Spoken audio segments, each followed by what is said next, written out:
ஆண்டவர் இயேசு கிறிஸ்துவின் இனிய நாமத்திலே உங்களுக்கு வாழ்த்துக்கள்.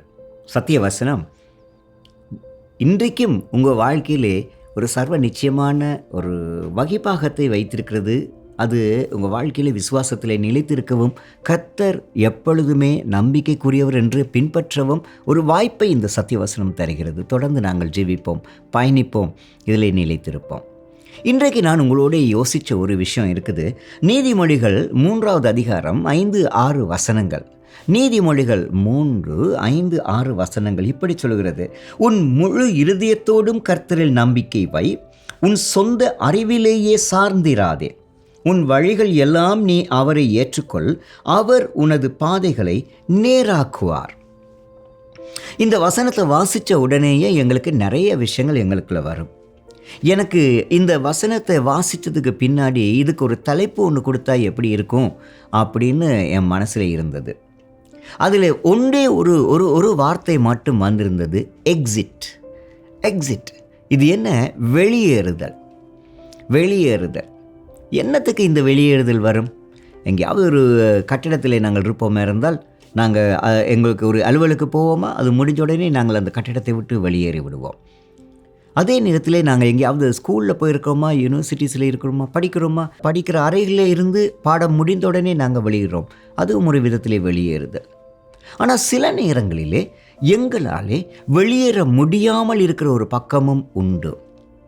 அதைத்தான் இந்த வசனம் எங்களுக்கு சொல்கிறது: உன் முழு இருதயத்தோடும் கர்த்தரில் நம்பிக்கை வை.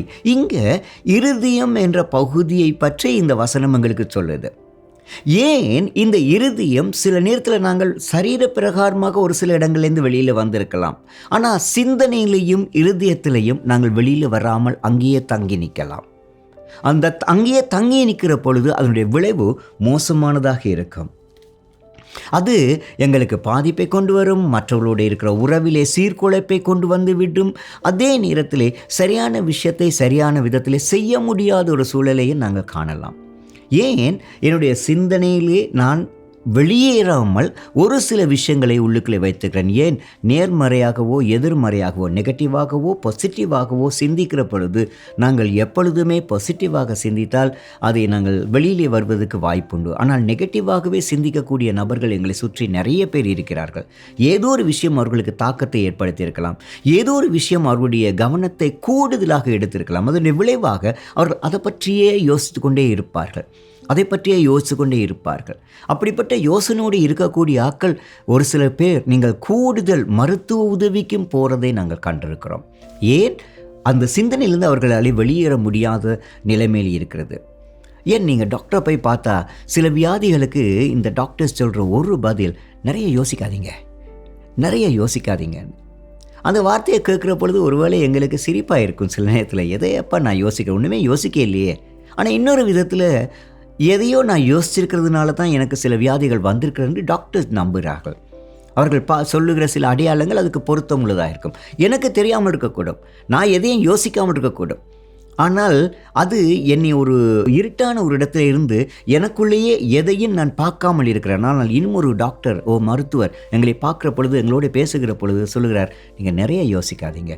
ஏன்? நான் எதையோ யோசிப்பதை அவர்கள் உணர்ந்திருக்கிறார்கள். அதனால்தான் அவர்கள் எங்களுக்கு தகுந்த ஆலோசனைகளை தந்து எங்களை வழி நடத்துகிறார்கள். இங்கே இந்த நீதிமொழிகள் புத்தகம் சொல்கிறது: என்னுடைய முழு இருதயத்தோடும் கர்த்தரிலே நம்பிக்கை வை. இதுவரைக்கும் நான் என்னுடைய சிந்தனையில் இருதயத்தில் நான் வேறு எங்கேயோ ஒரு விஷயத்துக்கு நம்பிக்கை வைத்திருக்கிறேன்.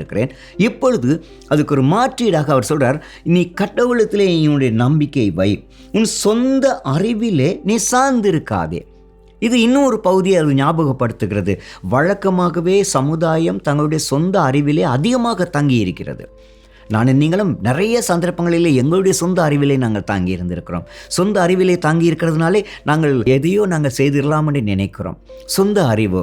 நான் வெளிநாட்டிலே படித்து கொண்டிருந்த காலகட்டத்தில் என்னோடு இருந்த ஒரு நண்பர் செய்த ஒரு வேலையை நாங்கள் திடீரென்று தான் நாங்கள் பார்த்தோம். ஒரு நாள் நாங்கள் படித்து கொண்டிருந்த அந்த பல்கலைக்கழகத்திலே திடீரென்று போலீஸ் வாகனம் வந்தது. என்ன இன்றைக்கு போலீஸ் வாகனம் வருகிறன்னு சொன்னால், நான் இருந்த அறையினுடைய அடுத்த அறைக்கு அவர்கள் வந்து சேர்ந்தார்கள். அடுத்த அறையில் இருக்கிற அந்த என்னுடைய சக மாணவர் ஒருவரை அது பார்த்து நிறைய கேள்விகள் கேட்டார்கள். என்ன கேள்வி என்றால், என்னுடைய சக மாணவர் படித்து கொண்டிருக்கிற பொழுது அவர் எத்தனையோ ஆபாச படங்களை அவர் தன்னுடைய அறையில் இருந்தே பார்த்திருக்கிறார்.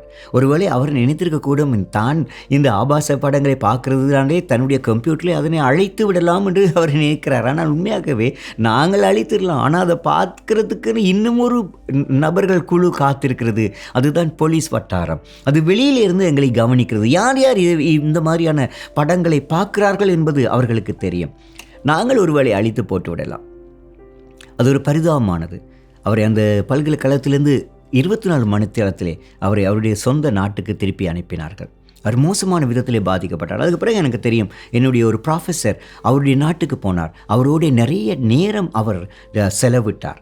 அதுக்கு பிறகு சில வருஷத்துக்கு பிறகு அந்த சக மாணவர் திரும்பவும் வந்தார், அழைக்கப்பட்டார். போலீஸ் துறையோடு நிறைய அவர் பேச்சுவார்த்தைகளை செய்ய வேண்டியிருந்தது, தன்னுடைய வாழ்க்கையை அர்ப்பணிக்க வேண்டியிருந்தது. அதுக்கு பிறகு அவர் முழுவதுமான விடுதலை அடைந்தவராக இருந்தார். அதுக்கு காரணம் ஆண்டவர் இயேசுக்கிறார். பிரியமானவர்களை, இதை பார்த்து கொண்டிருக்கிறீங்களா? ஒருவேளை வெளியேறுவதற்கு வழி தெரியாமல் இருக்கிறீர்களா? மனதில் ஏதாவது எண்ணங்கள் உங்களை சூழ்ந்து கொண்டிருக்கிறதா? இந்த சத்திய வேதம் சொல்லுகிறது, நீ உன்னுடைய சொந்த அறிவிலே சார்ந்திராதே, கடவுளிடத்திலே சார்ந்திரு. உன் வழிகள் எல்லாவற்றையும் நீ அவரை ஏற்றுக்கொள். நீ எங்கெல்லாம் போறியோ அங்கெல்லாம் ஆண்டவர் இயேசுவை நீ ஏற்றுக்கொண்டு அவர் உன் பாதைகளை செவ்வையாக்குவார், நேராக்குவார்.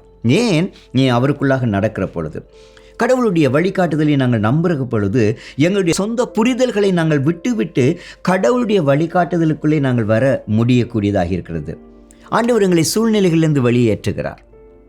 எப்படி?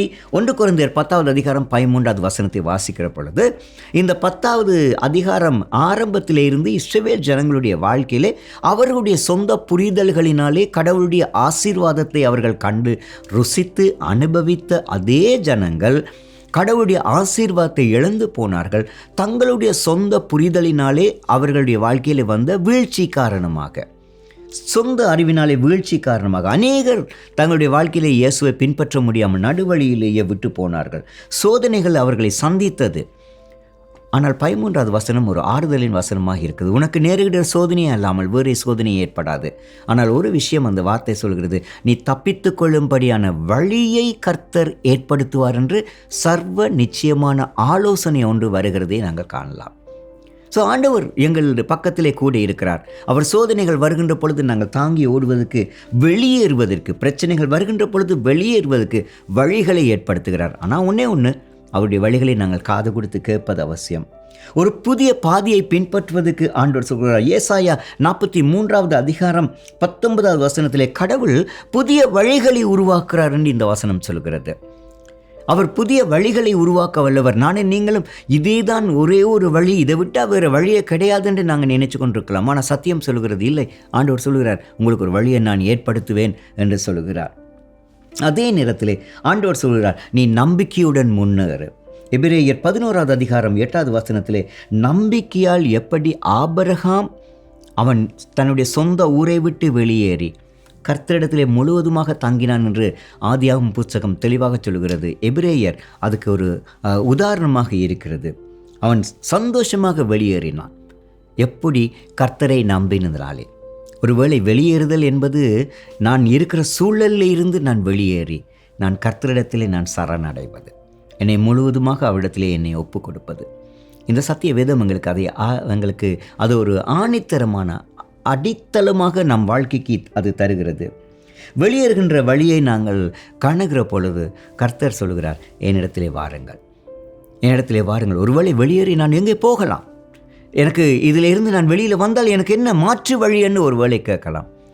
ஆனாலும் வெளியேறு, ஆண்டவர் உங்களுக்கு ஒரு வழியை தருகிறார். லூக்கா புஸ்தகத்திலே வாசிக்கிற பொழுது சகி என்ற ஒரு மனுஷனை பற்றி நாங்கள் வாசிக்கிறோம். 19வது அதிகாரத்திலே அவன் வாழ்க்கையிலே வெளியேறாமல் ஒரே இடத்திலே இருந்து தன்னுடைய வாழ்க்கையை அனுபவித்தான். சொத்து அவனுக்கு வந்தது. அவனை சுற்றி ஒரு சில விஷயங்கள் அவன் வாழ்க்கையை கொண்டு ஓடுவதற்கு தேவைப்பட்ட விஷயம் போல இருந்தது. ஆனால் மனதளவிலே அவனுக்கு ஒரு வெற்றிடம் இருந்தது. அந்த வெற்றிடத்திலிருந்து வெளியிலே வருவதற்கு அவனாலே முடியவே இல்லை. ஆனால் ஒரு ஆலோசனை மட்டும் இருந்தது. எங்கேயோ அந்த ஆலோசனை வந்திருக்குது. அந்த ஆலோசனை கேட்டான். இயேசு எப்படிப்பட்டவரோ என்று பார்க்க அவன் ஒரு மரத்துக்கு மேலே ஏறினான் என்று தான் அது சொல்லுகிறது. அது ஒரு புதுமையான ஒரு விஷயம் போல் இருக்கலாம். ஆனால் அந்த செய்கை தான் அவனை வெளியேறுவதற்கு, அவன் இருந்த இக்கட்டில் இருந்து அவனை வெளியேறுவதற்கு அது வாய்ப்பை கொடுத்தது. நீங்கள் அந்த அந்த அதிகாரத்தின் புஸ்தகங்களை உங்கள் கைகளில் பைபிள் இருந்தால் நீங்கள் வாசிக்கலாம்.